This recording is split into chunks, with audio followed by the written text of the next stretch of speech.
Hi guys, and welcome back to Richoux on Demand. It's been a minute and I owe y'all an explanation.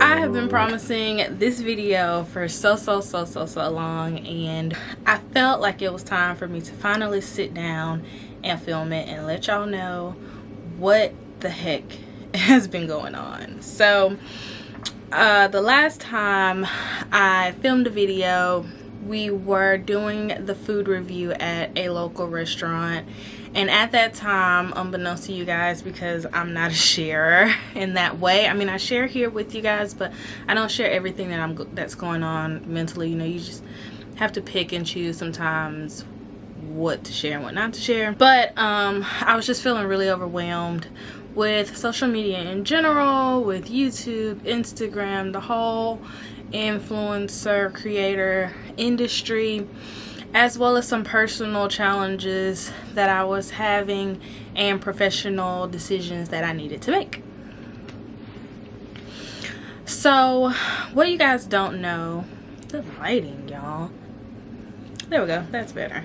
So what you guys don't know is I took a bit of a hiatus. I kind of checked out of everything. I suffer with anxiety and depression. It's something that I've always struggled with, but it got progressively worse, and it peaked during and after my pregnancy. If you're not familiar with postpartum symptoms and things like that, it's a real struggle. That feeling of helplessness accompanied with feeling of anxiousness, it's really difficult. So I took some time for myself because I was feeling that way. I was feeling highly anxious about this new endeavor I was taking on with social media. I was feeling highly anxious about decisions that needed to be made in my personal career.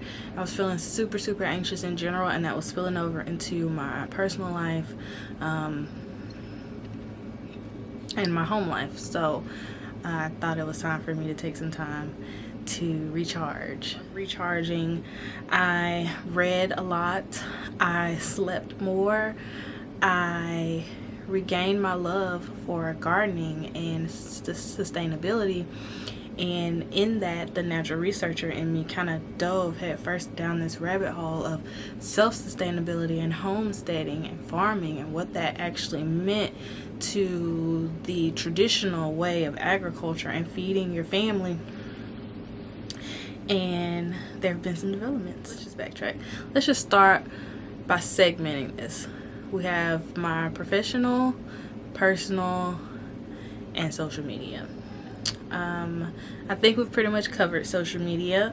I just needed to take a step back. I mean, we have so many apps and algorithms and people that sometimes bombard us, and then our thoughts and our processes of analyzing gets jumbled in the noise that's out there, in the pressures that social media can put on you, in the expectation to have this perfect life or accomplish certain goals by a certain time point in your life, or somehow you're inadequate.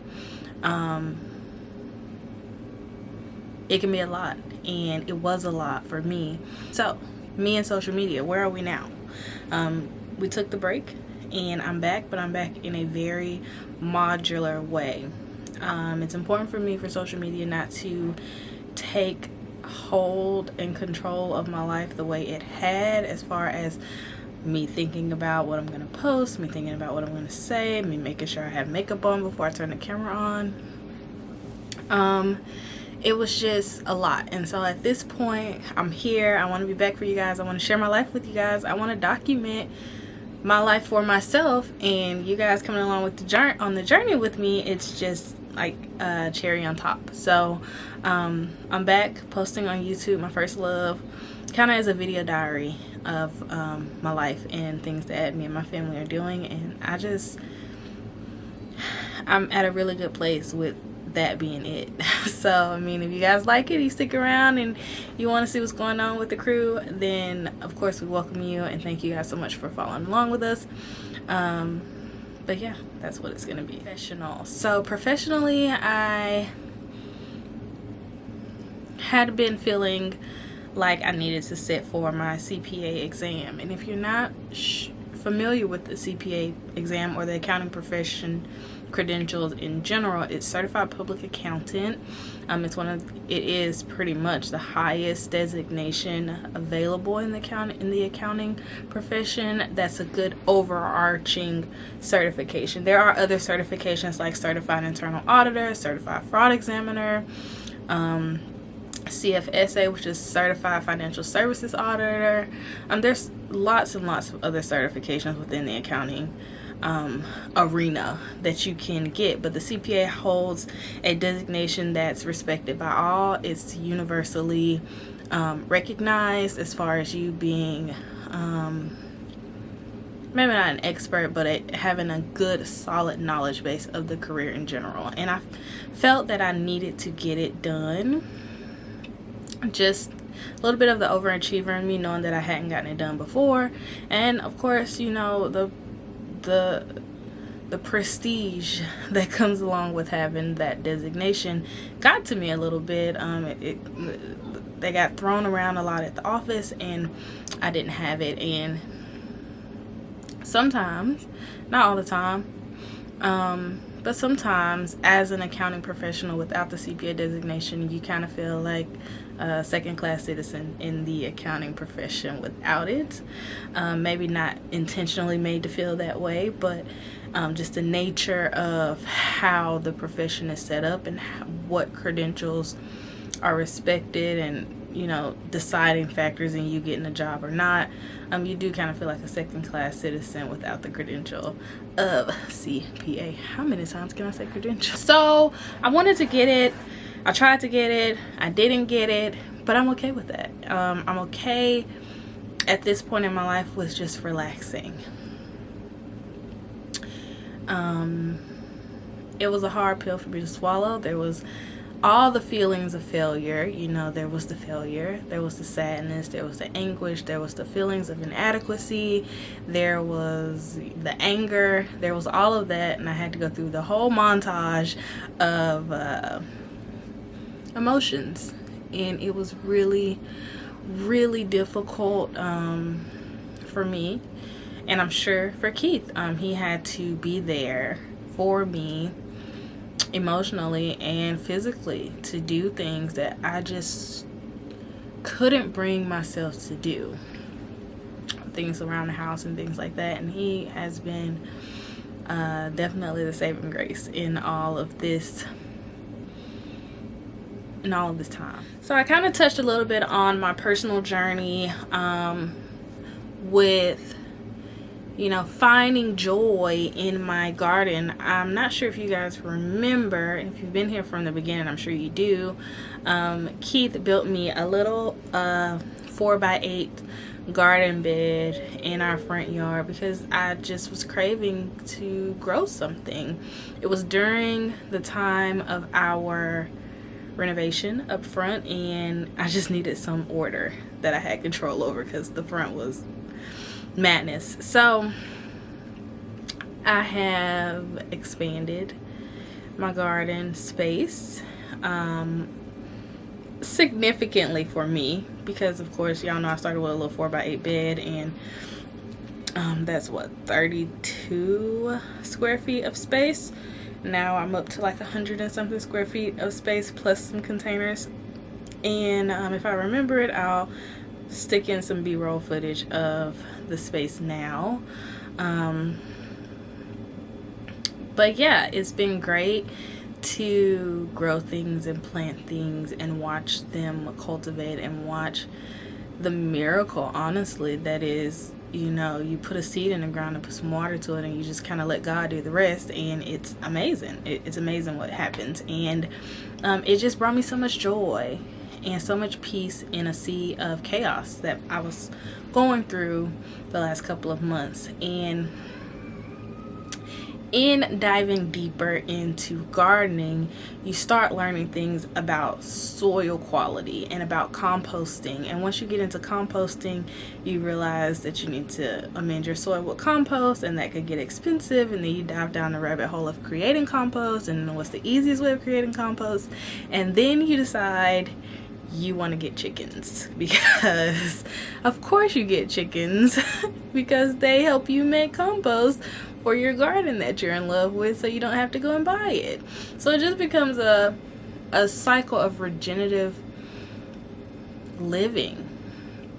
You know, you have these chickens and you care for them, and they give you eggs, which in turn your family eats, but they also eat your garden scraps that maybe it's a plant that has bolted or rotted a little bit or gone past harvest date or what have you. You give it to the chickens, they eat it, and they turn it into this beautiful chicken manure that helps create compost that then feeds your garden. And it's just this cycle of amazingness. And I know I probably sound like a total hippie, but I'm okay with that, because that's kind of where our life is going now. We are in the process of turning our little 1/8 of an acre, not even 1/4 of an acre, our little 1/8 of an acre into urban homestead, if you would. And we're doing it right here in the city, right here in New Orleans. So I'm gonna be documenting that. And I know this may not be the type of content that you follow me for, but I feel like my content is pretty much based around my life. And you guys maybe hear from my age gap relationship and my age gap marriage, which is all still here because I'm still married and my husband is still significantly older than me, and we are still a blended family. We're just now embarking on this homesteading journey, and we want to bring you guys along with us. So hopefully you guys will stick around and you'll share this video to people, and we'll just truck on down this road. Funny thing is, this lifestyle is not 100% new to me. I grew up in Alabama, and while I didn't grow up in rural Alabama, it wasn't uncommon for many people in our neighborhoods to have backyard chickens and to have garden space. My grandmother, who I lived with a good chunk of my childhood, always grew something, whether it was jalapenos or tomatoes or something. So it's not uncommon for people to have burn piles, which are essentially big compost piles, well, biochar piles. It's just not uncommon from where I'm from. So this is not entirely new to me. And of course, like most people in the millennial age, I ran from that type of lifestyle. But now that I have Eric and I have this beautiful life that God has blessed me with, you start to want to know more about what's in your food, because you are what you eat and you are what your food ate. And if you're a meat eater, it's kind of just a natural progression to want to have more control over what you feed your family. I know Nisha and Dr. Kim Berry have started their farm on her inherited land, and one day we will have land. We are looking, but you know, right now we're just gonna work with what we got. So in a couple months we're gonna have both laying hens and meat chickens that we will be raising for meat for our family. And so yeah, there'll be lots of fun things going on, like, you know, tending to the garden, amending soil, harvesting, planting, how I'm going about planting and putting in a fall garden. We are in southern Louisiana, so it's still really hot right now to be putting in the fall garden, but we are getting the new garden beds ready to plant.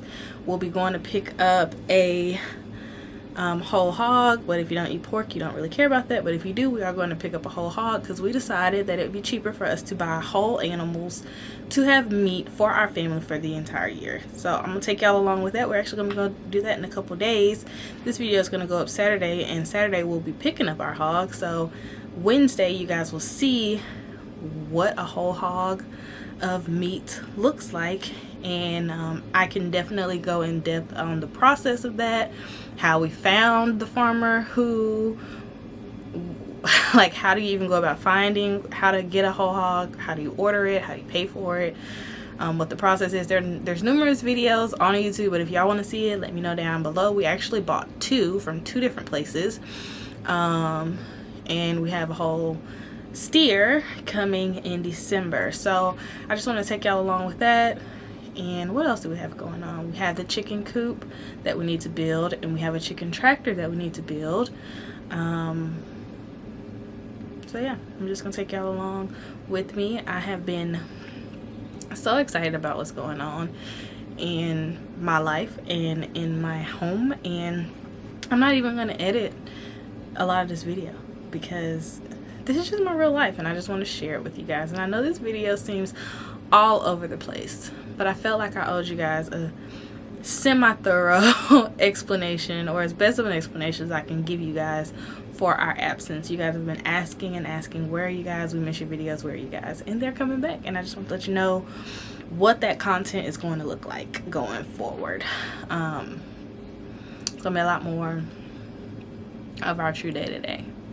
I have started to transform my kitchen into a from scratch kitchen, meaning we do not buy breads, we don't buy sauces, we make them from fruits and vegetables that we grow or that we get from a local farmer at our local farmers market. We are definitely trying to step away from big agriculture and from big conglomerates, and support local farmers, local produce, local ranchers, American made meats and American grown veggies and fruits, and growing them ourselves, because we don't need to go to the grocery store.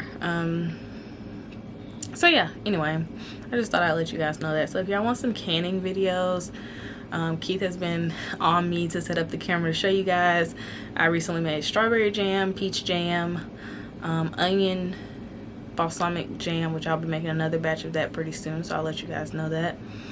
And yeah, so there are some items that we do not grow or that we cannot get from our local farmers market at all, or either for a good price. And for that we use a company called AZURE SANDARD. I'll put a link down below if you want to check them out. Sign up, it's free. Place an order, is free. Basically it's a co-op pretty much and they specialize in all organic foods and items for your home, kitchen, garden, pets, everything. And it's organic or non-GMO, and you can get it in bulk, and it's priced normally way better than a Whole Foods or a Fresh Market or what have you, if you are someone who prefers a whole food organic diet. If you compare the prices apples to apples for organic, you'll get a better price with AZURE SANDARD. And if you click the link down below, you can check out the website. You can find a drop near you. The cheapest way to get things delivered to you is to sign up for a drop location, and ours is like 20 minutes away, and you just put all the things you want in the cart. And yeah, I can go into that in detail later because I actually have to pick up a drop, and I can do a haul and explain the process and stuff like that. Anyway, this video is already long enough. It's already gonna be close to 20 minutes long after it's all said and done, but I just want to put this out there, let you guys know what's going on here. And yeah, I love you guys. Thanks for rocking with us. Thanks for subscribing and commenting and watching, even when we aren't as accessible as we have been. Anyway guys, thank you guys for stopping by. I'm Ashley, and this is Richoux on Demand, and let's go.